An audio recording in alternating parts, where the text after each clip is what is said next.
Hello guys, welcome to my channel honest creation. दोस्तों, आज हम जानेंगे एसडीएमएस सर्वर का डाउन टाइम के बारे में।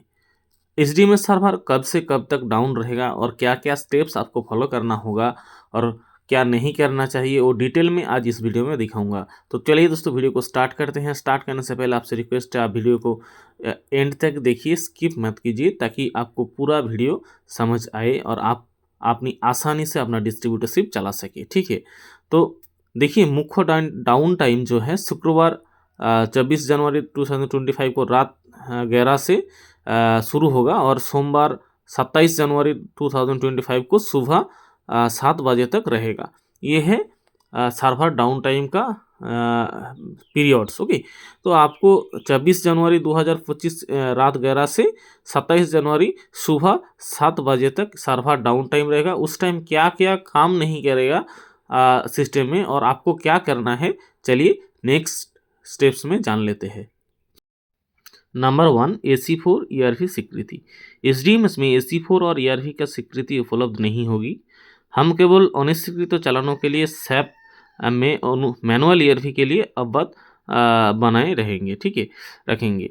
तो मैनुअल ERV का जो फॉर्मेट है वो फॉर्मेट आपको बनाना चाहिए। मैं बना के मेरे व्हाट्सएप ग्रुप में शेयर कर दूंगा, ताकि आप लोगों को आसान हो सके केवल डाटा को फिल करके प्रिंट आउट करके देने के लिए। ठीक है, और एक्शन क्या क्या लेना होगा, देखिए, सुनिश्चित करें कि रिकॉर्ड मैनुअल रूप से रखा जाएगा और सिस्टम बहाल होने से उचित इन्वेंट्री लेकर के लिए एसडीएमएस में अपडेट करें। ठीक है, तो आप जो मैनुअल ERP बनाएंगे वो ठीक से रखिएगा और एसडीएमएस सही होने के बाद एसडीएमएस में अपडेट करना होगा।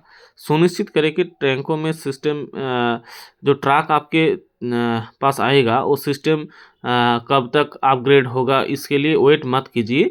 आप डायरेक्ट एलपीजी बटलिंग प्लांट के साथ कांटेक्ट रखिए और जो ट्रैक आएगा उसको मैनुअल ERP बना के कोशिश कीजिए जल्द से जल्द छोड़ने के लिए। ठीक है, नंबर 2, डिजिटल बुकिंग और इनवॉइसिंग। ठीक है, customer booking will not be done through SMS, IVRS, missed call, WhatsApp, which will be updated in eMitra business community portal, continuity portal, emitra.indianoil.in. Document to be shared soon, which will work with OTP based login on mobile number created with current SDMS login ID. देखिए, SD में SMS, IVRS, missed call, WhatsApp किसी भी booking काम नहीं करेगा। केवल एक नया साइट है emitra.indianoil.in, इस पोर्टल से आपको कुछ कुछ काम करना होगा। वो कैसे यूज़ करते हैं वो पोर्टल में एक नया वीडियो बना के आप लोगों को दिखा दूंगा। वो अवेलेबल अभी नहीं है, अवेलेबल हो जाएगा रिसेंटली। तो वहाँ पे आपको अपना जो लॉगिन आईडी है, लॉगिन आईडी देकर लॉगिन करना होगा। 01 और 02 आईडी सिर्फ काम करेगा। वहाँ पे OTP बेस्ड लॉगिन होगा, पासवर्ड को ज़रूरत नहीं पड़ेगा। ठीक है, for customer coming for refill on cash and carry basis, details should be checked from customer register report, such option and eMitra business continuity portal before giving supplies. Again, manual invoice cash memo action, ensure that extra cash memos are pre-printed and kept ready apart from the normal deliveries, so that there is a contingency for correct for seamless delivery if the system is not available. Action, please ensure that the correct mobile number of the owner partner is updated in SAP, so that the credential for the portal can be reset if required. Okay, every distributor has to download the customer register report and keep it as backup details for reference. Okay, तो आपको आपका जो partner और manager का जो ID है, वो employ ID का मोबाइल नंबर सही रहना चाहिए, ताकि उस नंबर पे OTP जाएगा लॉगिन करते टाइम। और देखिए, जो कैश मेमो है, कैश मेमो आपको प्री प्रिंटेड कैश मेमो करके रखना है और eMitra पोर्टल से लॉगिन करके आप कैश मेमो बना सकते हैं। और नॉर्मल डिलीवरी जो लेने के लिए आएगा आप कैश एंड कैरी, उसको आपको चेक करके कस्टमर रजिस्टर रिपोर्ट में चेक करके आपको डिलीवरी करना है, कंज्यूमर नंबर नोट करके। इसके लिए आपको कस्टमर जो रजिस्टर्ड है, कस्टमर रजिस्टर डाउनलोड करके रखना होगा। और क्या करना है, एक्स्ट्रा कैश मेमो आपको प्री प्रिंटेड करके रखना चाहिए, ताकि डिलीवरी में कोई दिक्कत ना हो। ठीक है, नंबर 3, पूर्वानुमानित रिफिल बुकिंग SMS। ठीक है, तो रिमाइंडर्स दिया गया है कि एसएमएस के थ्रू पहले बुकिंग कर देना चाहिए 4-5 दिन पहले एडवांस इंस्टेड ऑफ 2 डेज। 2 दिन क्या होता है, कस्टमर जनरली जो बुकिंग करते हैं जब सिलेंडर शेष होगा उससे 1-2 दिन पहले बुकिंग करते हैं। कस्टमर को अवेयर करना है कि 4-5 दिन पहले आपको एसएमएस के थ्रू बुकिंग कर देना है, ताकि जो बैकलॉग है वो बैकलॉग ना रहे for upcoming weekend plan upgraded to SDMS. Okay, जब एसडीएमएस अपग्रेड हो जाएगा उस टाइम आपको जो बैकलॉग है वो ना रहे, इसलिए आपको 4-5 दिन पहले बुकिंग ले लेना है और आपको कस्टमर को जैसे माल मिलने में कुछ देर ना हो, प्रॉब्लम ना हो, इसलिए 4-5 दिन पहले से आपको बुकिंग करने के लिए कस्टमर को बोला जाएगा। ठीक है। 4 delivery confirmation. Manual entries for all deliveries which were made during downtime must be updated in SDMS within 48 hours for proper inventory accounting.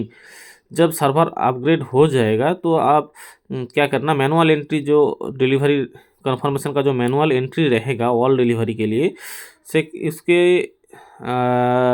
आपको 48 आवर्स के अंदर प्रॉपर इन्वेंट्री अकाउंटिंग के लिए अपडेट कर लेना चाहिए। ठीक है।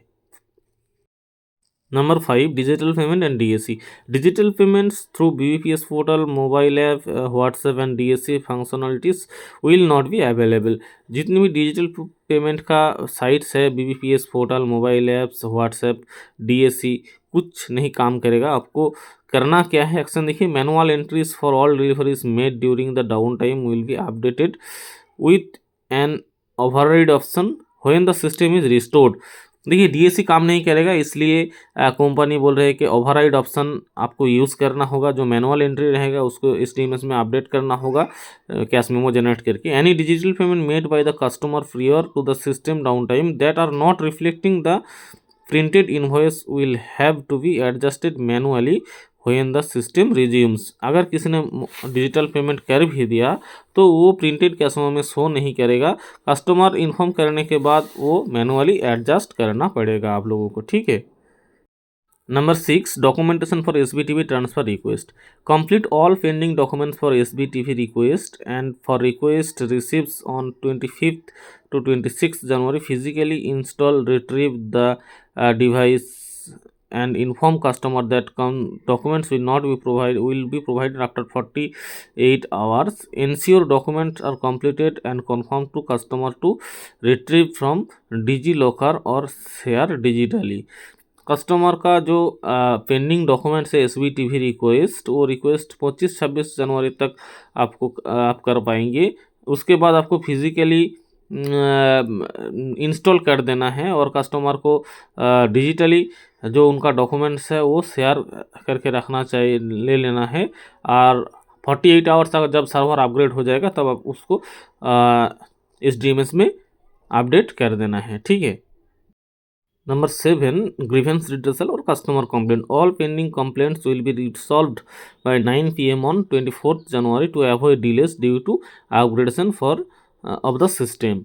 जो भी पेंडिंग कंप्लेंट आपके पास रहेगा वो रात 24 जनवरी 26 जनवरी रात 9 बजे तक कंप्लीट कर देना चाहिए, ताकि कुछ डिले ना हो सर्वर अपग्रेडेशन के टाइम। ये आपको ध्यान रखना होगा। ठीक है। Number 8, BI reports, dashboard, daily emails, ये कुछ नहीं काम करेगा, कुछ काम नहीं करेगा। आपको will not be available during down time. Down time के दौरान ये सब जो सिस्टम है BI reports, dashboard, daily emails, ये काम नहीं करेगा। ठीक है। आपको अंडरस्टैंडिंग रखना चाहिए और पार्टनरशिप करके पेशेंस रखना चाहिए। और सिस्टम अपग्रेड होने के बाद क्या क्या अपग्रेड आएगा वो भी मैं बता दूंगा आप लोगों को। ठीक है।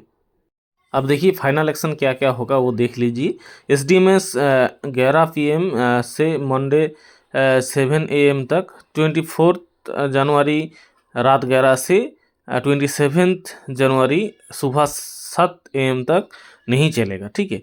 उस टाइम आपको ध्यान रखना है ERP मैनुअल बनाना होगा।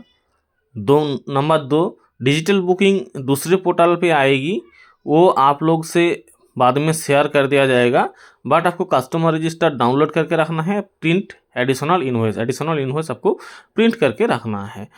ठीक है। नंबर 3, कस्टमर्स को बोला जा रहा है कि SMS के थ्रू बुकिंग कर ले। पहले SMS थ्रू कस्टमर को पहले बुकिंग करना बोलना होगा। ठीक है। नंबर 4 डिजिटल पेमेंट अवेलेबल नहीं होगा। नंबर 5 डिलीवरी कॉन्फर्मेशन मंडे से स्टार्ट होगा, उसके लिए आपको रिकॉर्ड बना के रखना चाहिए कौन कौन सा डिलीवरी हो रहा है। नंबर 6 SBT भी नहीं होगा। नंबर 7 BI रिपोर्ट भी काम नहीं करेगा। इसके लिए आप रेडी रहिए, तैयार रहिए और कस्टमर रजिस्टर्ड आप डाउनलोड करके रखिए ताकि उस टाइम आपको कस्टमर रजिस्टर्ड जो है बहुत काम आएगा। और कुछ कुछ फॉर्मेट्स है, वो फॉर्मेट्स जैसे कि डिलीवरी रजिस्टर कैसे मेंटेन करना है, ERV कैसे बनाना है मैनुअल, और इस कैश मेमो कैसे जनरेट करना है, इस तरह का जो भी प्रॉब्लम आएगा मैं एक एक करके आप लोगों के साथ शेयर करूंगा। आप इसलिए मेरे चैनल को सब्सक्राइब करके रखिए और नोटिफिकेशन वाला जो बेल आइकन है उसको दबा के ऑल नोटिफिकेशन सिलेक्ट करके रखिए ताकि मैं जो भी वीडियो अपलोड करूंगा उसका नोटिफिकेशन आपके पास चला जाएगा। तो देख लिया पूरा आपका पूरा वीडियो। अगर समझने में कुछ दिक्कत हो तो आप जो इनका जो डॉक्यूमेंट्स है, जो रिपोर्ट्स है, वो रिपोर्ट्स मैं मेरे लिंक पर शेयर कर दूंगा, आप वहाँ पे ध्यान से पढ़ लीजिएगा। ठीक है, तो चलिए वीडियो को अभी ख़त्म करता हूँ। थैंक यू दोस्तों।